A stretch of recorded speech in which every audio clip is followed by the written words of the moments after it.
Late this afternoon, the Department of Education announced plans to cut nearly half of its employees, more than 1,300 people. It's the latest move by the Trump administration to dramatically reshape the size and scope of the federal government.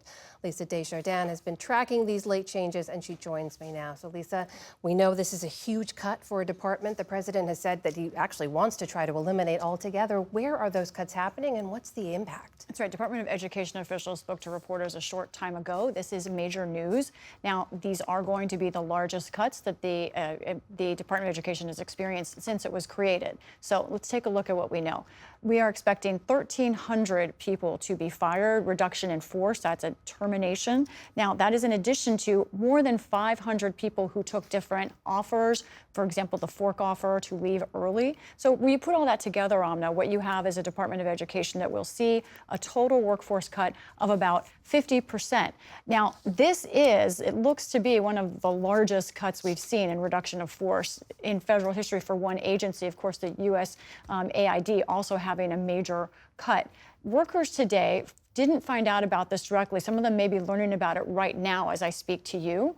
But what they did receive was an email telling them that they had to leave their offices in the Washington area by 6 o'clock, that the doors would be shut, and that for security reasons, the email said, they were not allowed to return tomorrow. Offices here in the Washington area will be closed tomorrow for the Department of Education.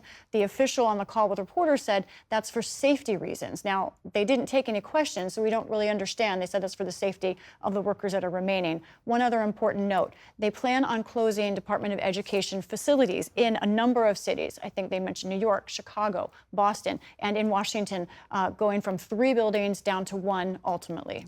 Big news late today. We know you're going to keep tracking that. Meanwhile, on Capitol Hill, another story you're tracking, of course, the House of Representatives passed its plan to avert a potential government shutdown, this funding bill, later this week. There were some Republican holdouts, even as late as this morning, who eventually changed their mind. What happened? Right. Kyle Medora, our producer, was in the halls this morning talking to a number of members who said, I'm still undecided. I'm not sure what I'm going to do. Well, they had to get this perfect, and House Republicans did. This was a very big victory for House Speaker Mike Johnson and Donald Trump, and it was Trump and Vice President Vance who helped secure this victory. Vance spoke to Republicans in person at the Capitol today, put on the pressure, and got every single Republican except for one, Thomas Massie, he was a guaranteed no, to push this through. So a big win for Republicans. Now this goes to the Senate. This goes to the Senate. We also know there was a lone Democrat in the House who voted for this bill. What should we understand about that, and what do we expect to happen in the Senate? It's notable. Jared Golden of Maine is known as a moderate Democrat. He is the only one who voted to pass this, and he took to social media and he said